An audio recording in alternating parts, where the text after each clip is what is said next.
Welcome to Time to Talk Science and Medicine. This podcast is brought to you by the Translational Institute of Medicine at Queen's University, Kingston, Ontario. My name's Dr. Charlie Highmarch, and I'm an assistant professor and researcher at Queen's. And my name is Stephen Archer. I'm a cardiologist and researcher here at Queen's, and I'm the director of the Translational Institute of Medicine, which we call TIME. In this series, we are fortunate to talk science and medicine with some of the most accomplished translational researchers from Queen's University and beyond. We want to get to know what their dangerous idea is, which is a concept that they're working on which, if true, would change the direction of research or alter our understanding of medicine. We also want to find out about the person behind the discoveries. In previous podcasts, we sat down with clinicians and basic scientists from Queen's and beyond to discuss a diverse range of research topics, from cancer research to studies of cardiovascular disease, bleeding disorders, and the impact of animal care on both human and animal well-being. We've even discussed particle physics with a Nobel laureate and healthcare reform with a former dean. Today I'm very excited that we have Dr. Karen Yeates in the studio. Karen is a nephrologist and a professor of medicine at Queen's University and is the co-director of the Medical School's Office of Global Health. Over the years, I've been so impressed with Dr. Yeates' work in Tanzania, where she's really done something quite unusual, which is championed cancer care for Tanzanian women. And we're going to hear more about that on this podcast. But what's interesting to me, of course, is that cervical cancer, which is what Dr. Yeates studies, is caused by a virus. And the 2008 Nobel Prize was given to Zurhausen and Montagnier. Zurhausen discovered human papillomavirus and its role in cervical cancer, causing that disease. And Montagnier discovered the HIV virus. And interestingly, Dr. Yeates' work is preventing cervical carcinoma in women that have human papillomavirus, and the condition is much more prevalent in those that also have the HIV virus. So kind of an interesting Nobel Prize follow-up. So before we hear all about your science and your dangerous idea, Dr. Yeates, can you tell us about yourself and your origin story? How did you wind up at Queen's University as an eminent nephrologist who somehow studies cervical cancer in Tanzanian women? Sure, and thank you both for having me here. So I guess I'll start right at the very beginning. I was born in Toronto, adopted into a wonderful family as an infant, and all through high school, I was lucky enough to go to a school a Catholic all-girls school that actually had a focus on what was STEM. We didn't know it at the time, but really influenced my interest in science and being a scientist. And I went to the Canada-wide Science Fair twice, which they had a lot of students who were able to do that. My project was on spatial memory in mice. Don't ask me what it was about. I forget. But I left that high school and went to McGill and did anatomy and cell biology as an undergraduate honors degree. And actually, at a late stage, later than most students decide these days, I thought to myself, oh, maybe I would like to be a physician. And I scrambled in the last year and a half of my undergraduate degree and doing my MCATs and all those things, and I applied to medicine. And I ended up at Queen's. And then at Queen's, I did med school. We were Meds 97. We're having our reunion in June, kind of off-cycle from homecoming. And I went from Queen's. I was very interested in, I guess, the complicated nature of the human body. And I went on to do internal medicine in Toronto. I actually had a baby during that time, and I chose to do a fourth year as a chief year, which was a chief resident year, which was funded separately. So I was able to take that time with my 2 going on 3-year-old. And then I came to Queen's to do nephrology. And Queen's didn't have a program, actually, at the time I was considering nephrology. But I was lucky enough in the year prior to my application for subspecialty training, they had developed a program, and it was developed by one of my mentors from undergrad, from med school. So they convinced me to come and be a part of I was going to stay in Toronto. They convinced me to come to Queen's, where I'd be in a program of one of 2 nephrology fellows, and where I could have that space to learn. And during my nephrology training, I actually had another baby, but I crammed all of my clinical training into the first 14 months so that I could apply for a scholarship in the Department of Medicine known as the John Alexander Stewart Scholarship, and I went to Harvard and did my master's, and that's where I got the foundation of my research training. That's interesting because we still give out the John Alexander Stewart Every time Scholarship. they announce it, I think about it. It's a great career development tool. Sometimes the people go on to faculty like you, not always, but that's a very forward-looking investment in people going abroad to learn something so they come back improved. So I'm glad to see that started early and is still yielding fruit. Yes, that's true. And so while I was in Boston with a newborn doing my coursework for my master's, I got really interested in global health at the time and health disparities. I had terrific professors in that area. And during that time, someone in nephrology, my same mentor in nephrology, Ted Toffelmeyer, reached out to me. And along with the head of the Department of Medicine, and they said they were hiring a new nephrologist position, and would I consider applying? And I did. And that's how I ended up at Queen's University in the Division of Nephrology over 20 years ago. And who was the head that time? It was John McCann's. Yeah. Yeah. Very good. I'm sure he'd be happy to know that his instrumental role in your career here. Mm-hmm. Yeah. Then I came here, and the rest is sort of history. Started as an assistant professor, and over the last 20 years, I've moved up to full professor and developed my research program, but continued to be a clinician as well.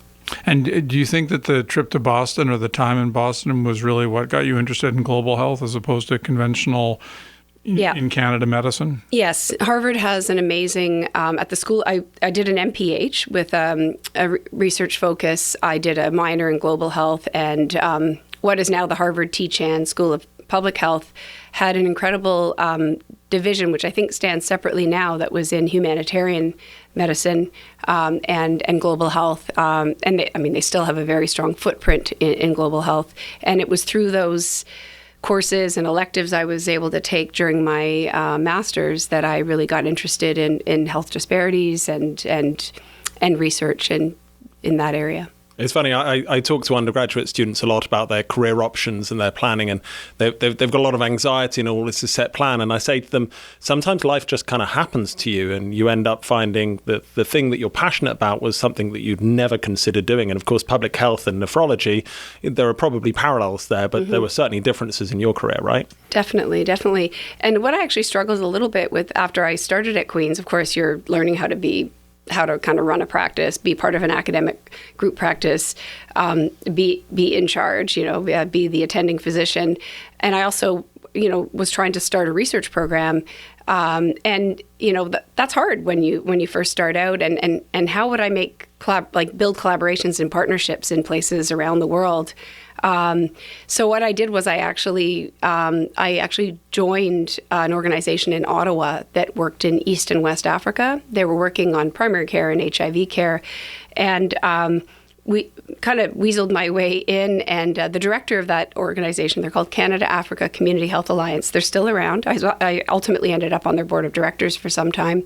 The director of CASHA was an HIV physician in Ottawa. At University of Ottawa, and also within the city, I think caring for many people living with HIV. And Don Kilby's his name. And Don was going to Tanzania, I would say on a logistical trip to, because there was, in the partnerships that he had, there was an area on a whole community of about 300,000 people on Mount Kilimanjaro that had no access to HIV care. And he was great at getting philanthropic money and donors to build things and develop programs. And I went with him and his team in 2006. My husband came with me, actually. I used vacation time. And I learned that from him, the steps in, developing a program like this. That HIV clinic still stands. And we do our cervical cancer screening in that clinic up in a little village called Kilema. I've lived at the hospital there with my family. In 2007, I went back. And that's how Then I just started moving on and meeting people, and I went to the Academic Health Science Center that's based in Kilimanjaro region, and just sought opportunities and partnerships out to work on things that I felt were important.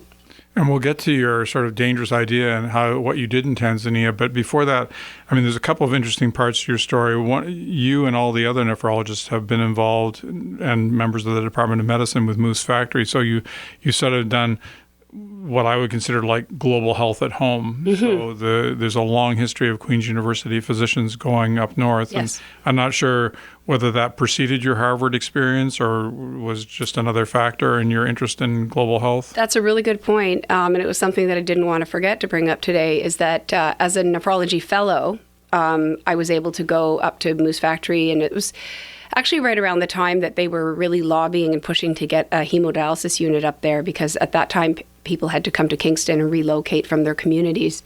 And then when I became a full-fledged nephrologist at Queen's, I took on that role of being, we used to alternate at times, but it became kind of my satellite area that I would go to see patients, because we developed a regional program to bring hemodialysis care closer to home for people in southeastern Ontario.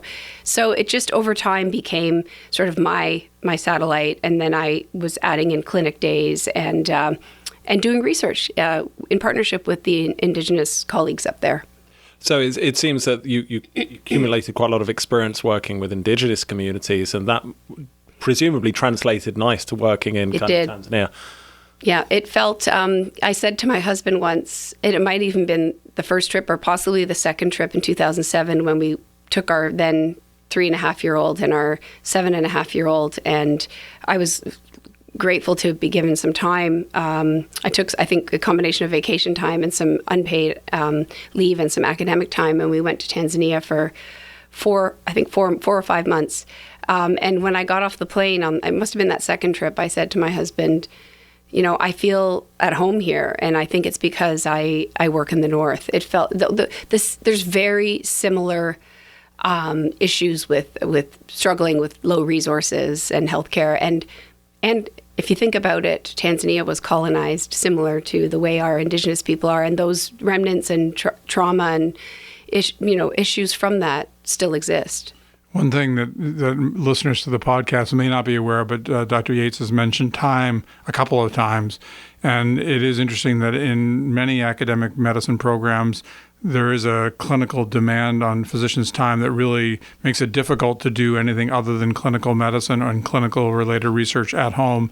And a big shout out to the Department of Medicine and an agency called SEAMO, SEAMO, which is our funding organization, which allows people in the clinical track that Dr. Yeates is in, which is clinician scientists, to be able to have time to go either into a laboratory here in Kingston or to go abroad and do the research. And that's a unique feature that allows academic physicians to really thrive. And it never feels like there's enough time, but at least it means they're paid while they're doing research or are able to do things other than just patient care, which is very important, but is not the only thing a university professor is supposed to be doing. Absolutely. That's my unpaid advertisement. So SEMO, send me some money and send me some love. I absolutely 100% agree, and it's critical. And I have former residents and students that I've mentored who are now off in various jobs in academic centers or in the community as cardiologists and nephrologists, and they reach out to me fairly regularly asking how they can develop a research program, given that they want to, but that they have so much clinical demand on their time. Okay, so that's quite a nice segue to what we wanted to talk about in our next question. When we chatted before this podcast, you described yourself as the first nephrologist in Kilimanjaro, and I quite like that. But then, of course, the conversation moved to a topic that was outside of that discipline. So my first question for you is, we like to talk about dangerous ideas, which are ideas really that would disrupt the field of study. So what's your dangerous idea? Okay, so I'm going to give you a quick segue into how I got to the dangerous idea, because it'll make sense to folks listening. So I started out to building my research program in Kilimanjaro around prevention of chronic kidney disease, which is finding strategies to improve diagnosis and management of things like high blood pressure and diabetes, which are huge issues in a very rapidly transitioning population like Tanzania. I was working on that. I found a young physician at the Kilimanjaro Christian Medical Center. We linked with the International Society of Nephrology. He was able to get kidney training, and now he's building his program there. But aside from that, we decided, I was his mentor, and he was my mentee, we decided we would apply for grants to start doing some research around prevention of chronic kidney disease. And we managed to get a team grant from CIHR that was using a mobile health strategy, a smartphone-based strategy, to train nurses and community health workers to diagnose and manage high blood pressure. During that time, when I was over there working on that grant with him, I was rounding on the hospital wards in this very large, like 900-bed academic health science center hospital in Kilimanjaro. And we didn't have our hemodialysis program, but we had a low-tech program to provide a few weeks of dialysis to people who would recover their kidney function. And he brought me to the female ward where there were women there who had kidney failure because they had advanced cervical cancer that had spread through their pelvis into the bladder and other things. And of course, we couldn't provide dialysis, this low-tech dialysis and short-term dialysis to them in our program because they were dying. And I said to him, like, I don't know when I've seen a woman die of cervical cancer in Canada. It's so rare. And he said, well, Prof, you guys have public, population-based screening programs. We don't have pap smears here. We don't have these things. And that's when I started down that pathway. And I went to the clinic, the reproductive health clinic that day, and spoke with Dr. Olola Oneko, who's a gynecologist, who, when I actually walked into the clinic, was in a clinic room. And I explained who I was. I think Kajiru introduced us, and he invited me in, and he was training a group of nurses to do cervical cancer screening using a technique he'd learned in Zambia that involved a digital camera and taking an image of the cervix to increase the resolution. It was called digital cervicography. Very successful in Zambia. And I said to him, we could probably scale this program, evaluate it and scale this program in multiple rural areas that are hard to reach by using a smartphone. And so we applied for a grant to Grant Challenges Canada, and we got that grant. We did the proof of concept study, and then they gave us transition to scale funding. We developed our own mobile application. We called the program Smartphone Enhanced VIA, and VIA is the technique that nurses use. So they visualize the cervix during a pelvic exam, and they apply vinegar to the cervix, table vinegar or 5% acetic acid. And the lesions on the cervix that are cancerous or precancerous that can be treated to cure that woman and prevent her from having future invasive cervical cancer, those lesions turn white. They call it acetowhitening. And that's what we worked on. We did a scale-up project. We screened thousands of women. We trained hundreds of nurses within the now growing national program on cervical cancer prevention. And this was a WHO guideline-based method, this VIA method. But over time, more and more data was emerging that many countries who had developed these programs, even if using smartphones, they still had high morbidity and mortality rates from cervical cancer. This wasn't really making a dent. And it's because of the subjective nature of a human looking at a cervix and making decisions whether to treat with a thermal ablate, a little device where they zap off the lesions, or they can use cryotherapy. And so when that data was emerging, and the WHO, the World Health Organization, evaluated the data around testing for human papillomavirus, whether tested by a health provider during a pap smear or a woman taking a sample from her vagina, there was tons and tons of evidence to show that knowing if a woman was infected with the HPV that causes cervical cancer, and there's 13 types, we call them oncogenic or high-risk types, knowing that was far more predictive than doing any of this visual inspection. And you could use the HPV result or the HPV genotype to then focus your resources on those women who were positive, and many who were living with HIV as well, who had a very high probability of having lesions, and you could do much better improved visual inspection and what we call colposcopy using other fancier devices, and you could treat lesions in those women to prevent future cancer.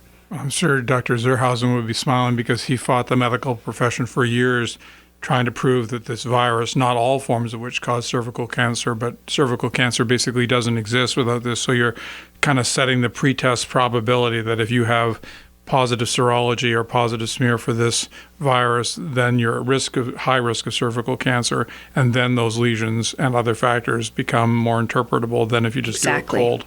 Exactly. You increase your pretest probability. Yeah. And that leads now to more of the dangerous idea. So I had to convince my colleagues in Tanzania, it wasn't hard, but that we needed to move away from our smartphone technique that we developed, that they had actually incorporate it into their guidelines and tell them that, no, still not good enough. Now we need to move to HPV testing. We can have great population coverage if we can get community volunteers and community health workers and nurses in rural facilities to get women just to do a swab of their vagina. It looks like a COVID swab. It's painless, takes 30 seconds. And if we can test for HPV, then we can know which women we need to do further screening on. It's what we call VIA triage. And the WHO came out with these guidelines in 2021 for all countries, Canada down to low and middle income countries, saying that countries need to switch to HPV testing. It's so much superior and better. But many of these countries, HPV testing is expensive. It requires a big analyzer. It's $18 to $20 a test, whereas VIA was $1 a woman in some of our costing. It's the nurse's time and the training. So that transition has been difficult. But our team that I'm part of now, which is through a National Institutes of Health, or National Cancer Institute in the U.S., our team has been involved with a global effort, a global consortium, which we called crowdsourcing to cure cervical cancer. And it involved, during the pandemic, the team at the NIH worked closely to develop an HPV test that could be done in these locations, in the near point of care, in a village, in a small lab that would cost less than $5 or less. And they managed to take the time of the pandemic, when we couldn't be out really doing anything in the field, to work on the validation of that device, which ultimately is what has changed the paradigm for how countries can screen. And there's other devices that are now available. So in that group, we also thought, not just me, this is a group effort. Dr. Mark Schiffman and Dr. Sylvia de San Jose, who were the head of the consortium, had in their sights for their last phase of their career to develop an AI software that could take out the subjective nature of the nurse's decision in doing visual inspection, this triage, on women who are HPV positive. So providing the best quality follow-up screening you could do. And they knew this was possible. They were working with AI engineers from Harvard and University of Colorado. And there was some funding from NIH and from Gates Foundation. But we needed a huge amount of data to do this, to train neural networks and do deep learning algorithms. We anticipated we would need 100,000 women in this project, which would be HPV DNA genotyping on a woman, visual inspection, and then good quality photographic digital images of the cervix of that same woman, and then a biopsy of her cervix to show what actual disease is there, so you can train the deep learning algorithm. We thought we would need, that's called the PAVE strategy, so the human papilloma virus automated visual evaluation strategy. We thought we'd need about 100,000 women, and we've managed to validate the deep learning algorithm with just over 35 or 40,000 women. And now we're on the next phases of what we call PAVE 2.0. And the idea is, I presume, to use artificial intelligence so you don't need biopsies. The biopsies are to validate the model. Exactly. And then once you learn that picture combined with this serology equals cervical cancer, exactly. You don't need... So what will happen is we'll use a low-cost digital colposcope that can be used in any of these locations, that's battery-operated, takes high-quality images, looks like a big smartphone with a handle. It also has the device that you can attach to it to actually do the ablation of the cervix. It's called the IRIS, and it'll have the software, this automated visual evaluation software, deployed on it. So all we will need in these situations, and Canada can be included in this type of screening as well, and I think it'll come here. It's not just for low resource settings, but it'll be an HPV genotype that gets entered into the software on that particular woman, and then apply acetic acid to the cervix, and it'll take a series of rapid fire images, and you know if this woman needs to have ablative treatment, if it's normal, or if it's in that gray zone indeterminate phase where you would opt for treatment anyway if you see a lesion, because that woman may not come back to that clinic. I mean, that's humbling to hear that your team has achieved so much. Tell me something about the generational impact of this work in Tanzania and other kind of developing countries. Sure. Yeah. Well, doing this work is hard.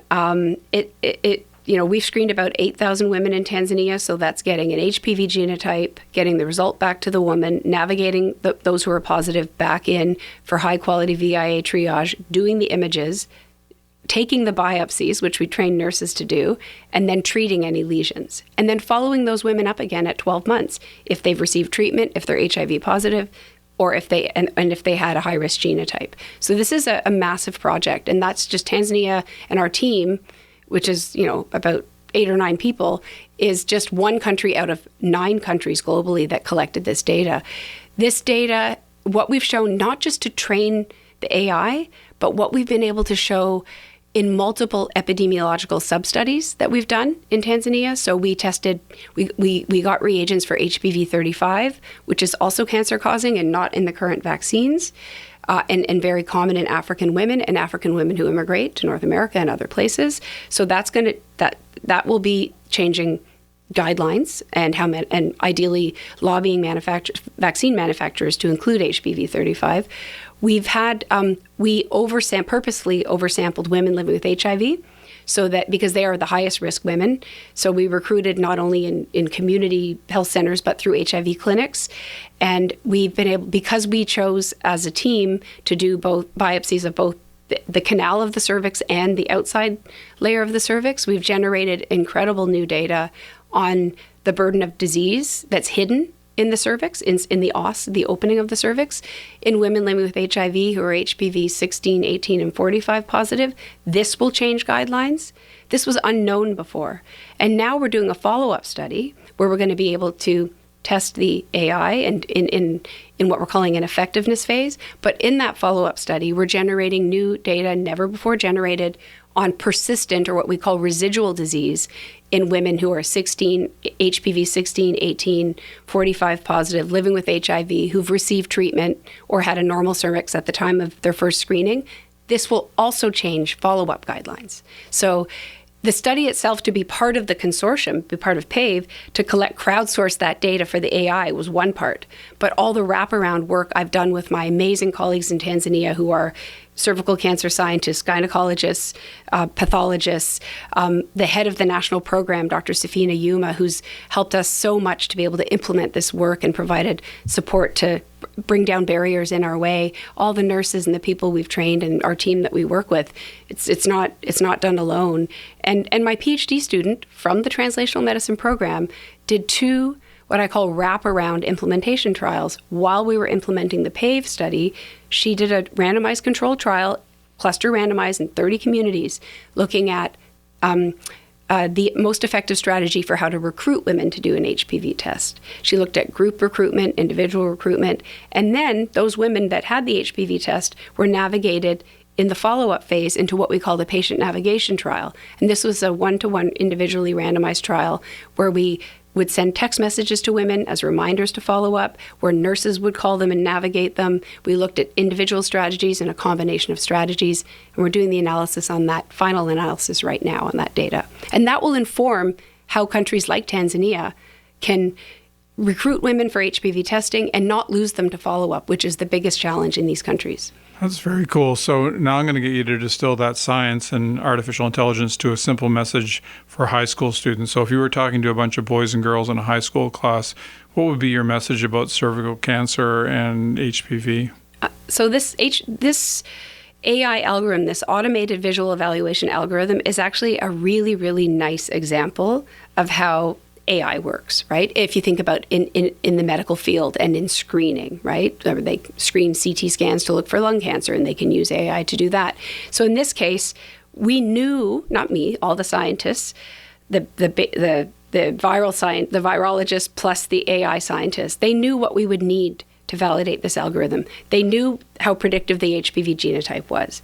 They knew that they would need what's called ground truth, which is actual tissue histopathology, so that the AI doesn't have to, it sees so many ground truth on this image of this cervix infected with this type of HPV that it trains itself to know when there's disease there or when there isn't. So all of those components together really give you a really nice picture of the components you need to have the proper data set to be able to train AI to do something like cervical cancer screening, which is image-based. Right, so that's a good example of that.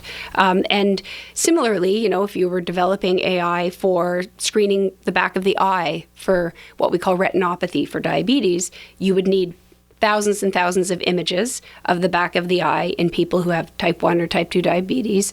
And then you would also potentially need follow-up imaging after you've done certain treatment on certain parts of the eye to be able to know, okay, this is what this problem was. That was corresponding to this image. So you have to train the AI on what is the main truth, the gold standard, and knowing what the diagnosis is. You can't guess. You can't take a series. People have tried, and they've tried to sell it this way. Can't take a series of cervical images, because we had over 100,000 of them in our image bank. You can't take those and train an AI. You need the biopsy, and then the positive predictive value of knowing the HPV type is even strengthens your ability to be able to do that. So basically, you feed all this data into the computer, and if you didn't tell it what to look for, that would be what we call unsupervised learning. Exactly. Where basically the computer will garbage get on in, garbage out. And it could make completely spurious connections. But what you do is you're telling the computer, this is the truth, this is real. And if you ever see anything like real, it could be real as well. And then you're making the computer make connections to the other data, which could be variable. And you have to train it with this high quality data, what we call ground truth. What is that actual diagnosis? And before we go on to the next question, I guess one message for boys and girls, certainly including boys, is they should get vaccinated because, I mean, the reality is we live in a crazy world where there are people that don't believe in the values of vaccines, which are the major advance in medicine, full stop, that's been made in the last century. But you can get rid of cervical cancer if you vaccinate both boys and girls. Yes. It would essentially disappear over a period of... It will. And I guess that's one important takeaway point is that just like in Canada and the U.S., young people, teenagers around age 12 or 13 are offered HPV vaccination. This is called primary prevention. That means if that vaccine has 9 or 10 or 11 of the HPV high-risk types, then that young woman will not develop cervical cancer in her lifetime. And a young man won't be able to spread that HPV to a woman or their partner. So that's called primary prevention. Tanzania and many countries have very robust primary prevention programs where they're vaccinating 9 to 13 or 9 to 14-year-old girls. They can afford to vaccinate the girls. They're not vaccinating the boys yet. That's a matter of funding and priorities. What we're doing with our program, with the AI, the HPV testing, and the using the imaging and the AI, and then treating any precancerous lesions to avoid them from becoming cancer, that's secondary prevention. So if you look at the World Health Organization's goal to eliminate cervical cancer by 2030, we're not going to make it. The pandemic slowed us down. If you look at our goal to reach it by 2040, we're still not going to make it for most low and middle income countries. Canada, US, Australia is already pretty much there because they've been vaccinating and doing really high quality HPV testing and screening for a decade before we have been. But in the end, the belief is that in my lifetime, I hope, but maybe a little bit later after I die, there will be this convergence of this population of young women in Tanzania and Kenya and other countries that are vaccinated, are not going to get HPV, are not going to get cervical cancer, and we will have used high quality screening and preventive treatment in their moms and their sisters and their aunties and their grandmas who could not be vaccinated. And those two curves will converge and we'll see a rapid drop in cervical cancer incidence and deaths globally. I think it's one of those wonderful things where you are genuinely a doctor who's hoping to make herself unemployed. Yes. I think that's like you're going to eliminate the problem that you're working on. We'll keep you on the nephrology calls. Don't worry. Still lots of You're work still to do. covering the dialysis unit in Kingston. So every professional has a bump in the road story. And I'm very keen to know what your bump in the road might have been or might continue to be. Yeah. I guess my bump in the road, which you might call it a bump or not, is, and I talked to you guys about this when we talked about this podcast, is that, as a nephrologist and someone who, as a kidney doctor and someone who does research in prevention of kidney disease and wanted to build a successful, legitimate research program that my university and my department and my colleagues would see as worthwhile, I struggled in my own self in my brain and my self-talk on whether someone doing kidney disease prevention research should be doing cervical cancer screening and prevention research. And for a number of years, I felt that I needed to either not do it or I needed to find a better way to justify it. Because, as an academic researcher who does clinical work and research, you want to also be able to have some form of collaboration, perhaps with your colleagues. And when I'm going to go collaborate with some gynecologists maybe at Queen's, well, none of them do cervical cancer research. It was these sorts of things. I felt quite lonely as a researcher on the cervical cancer side of things, and often felt like, I don't know, like, how do I defend this? But then I became so passionate about it because it's a preventable disease. It's something that I could see in the future that this could be something that we could absolutely find a solution for. And I decided just to follow my passion. And in that way, success came, and collaborations and the consortium, but also my other research flourished, funny enough. So I actually noticed from kind of doing a bit of a background check on you that you're also the co-director of the Office of Global Health now. So hopefully that's helped resolve some of those. Correction. I'm actually no longer the director. I was the co-founder of the office, and I did it for 7 years.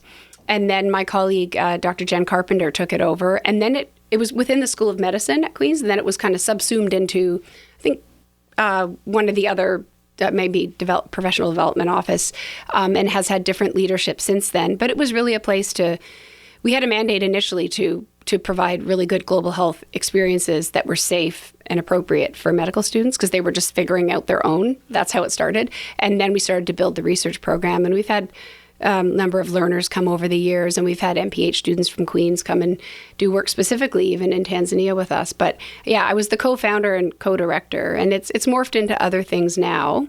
I think it ultimately became the Kaleidoscope Institute under Jane Philpott, but now it's kind of, I think the pandemic and fiscal issues have just led to really nothing existing there, unfortunately.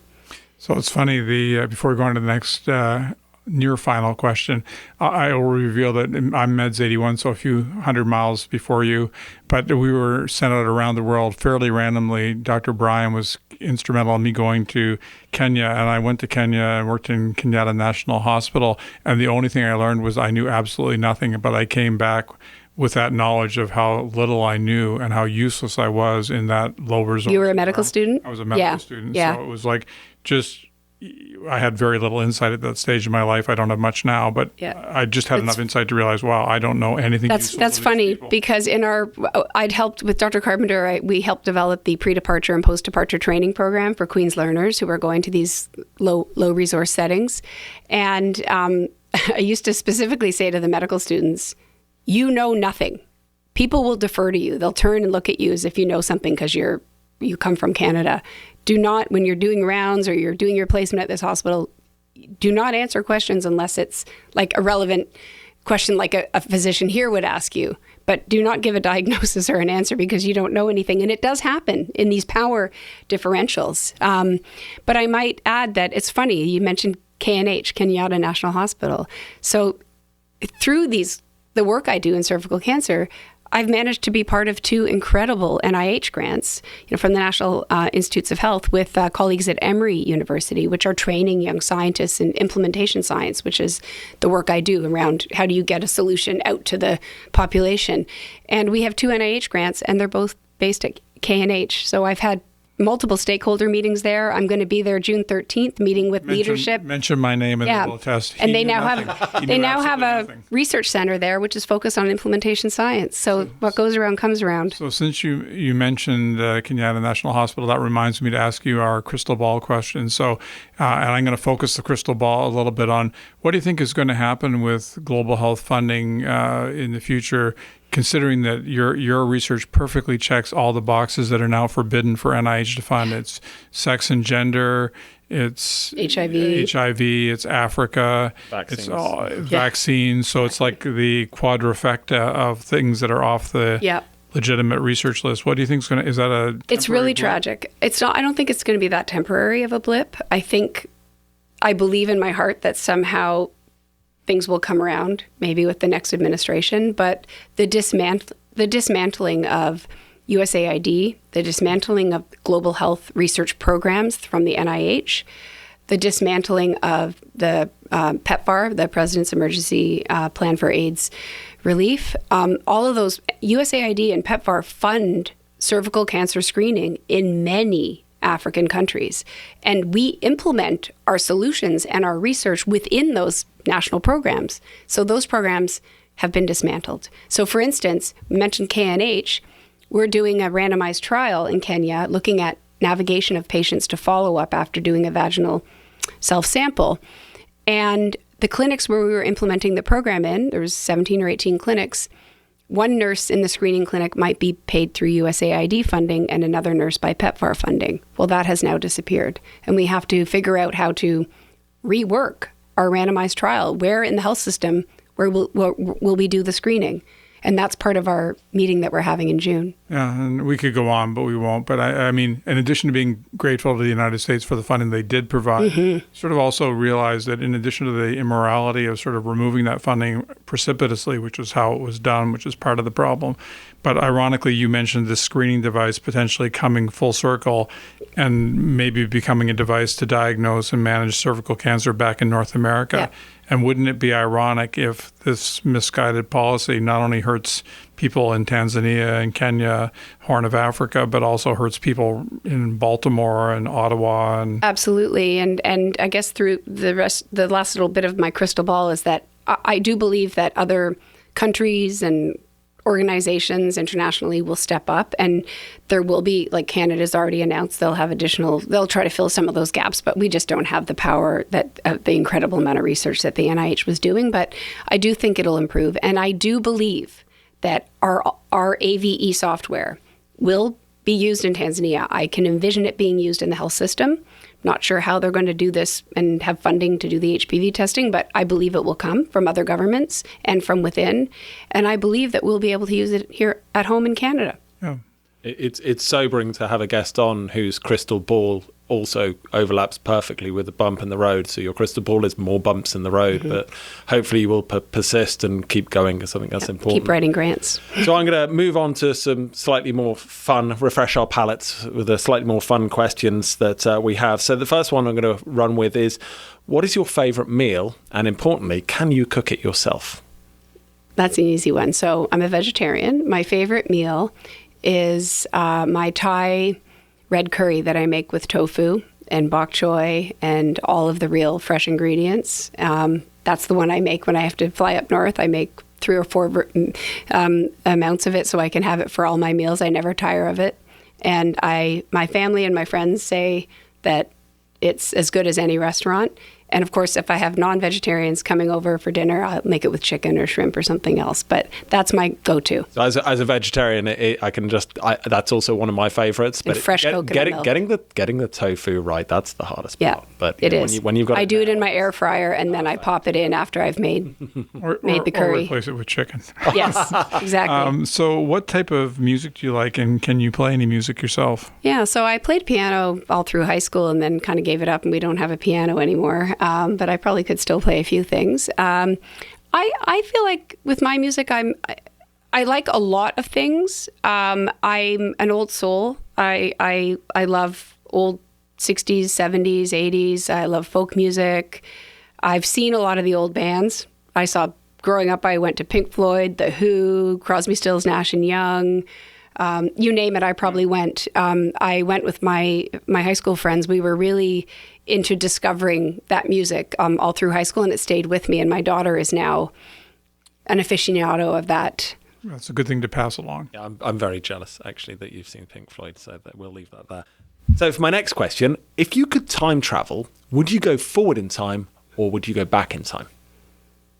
I'd go back in time. And do I get to go back in time having learned the things I've learned in life as a 55-year-old? Yep. If you give us some red chili. Yeah. Yeah, Thai red curry. I will go back in time. And I just thought about this very deeply this weekend, actually, because my mother-in-law is staying with us and she has some health problems. And we were just talking about life. She grew up after World War II in a displaced persons camp in Germany. And she talked about living in the barracks and she cried a bit. And I said to her, it's amazing how much wisdom you have. And I feel like you have it now at age 84 and all the things you've taught me as your daughter-in-law and what you've taught, the kids, her grandkids. I said, but you feel like it's almost like those parts of life are wasted on the young people because we don't understand it when we're younger. And I said to her, there's so many things, I have no regrets, but there are things that I would do differently if I could go back in time. mostly to be around loving the people that I love, or, going down specific paths for my own self-love, if you will. But just because you learn those things and you can go back and you can change them. I'm interested in the future, but I'm scared about the future. And I don't think I want to go there in any rapid succession. So that's why they say youth is wasted on the young. So exactly. Charlie stole my question, which shows you there's no honor among podcasters. So I'm going to steal his question. So this is one very important question we ask all our guests, which is, if you were a cartoon character, which one would you be and why? So I would be Moana, Disney character. I still often listen to the soundtrack in my car on Spotify on my way to work. I love all the music. So I actually... because I knew you told me about this question, but it is Moana. So I picked Moana because she's brave and adventurous. She's curious. She's compassionate.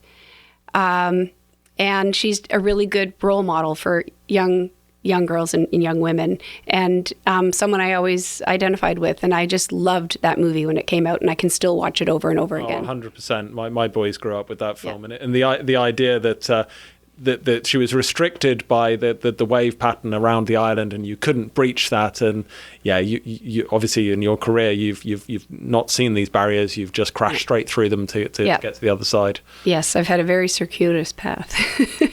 So in addition to Moana, are there any scientists who've inspired you over the years?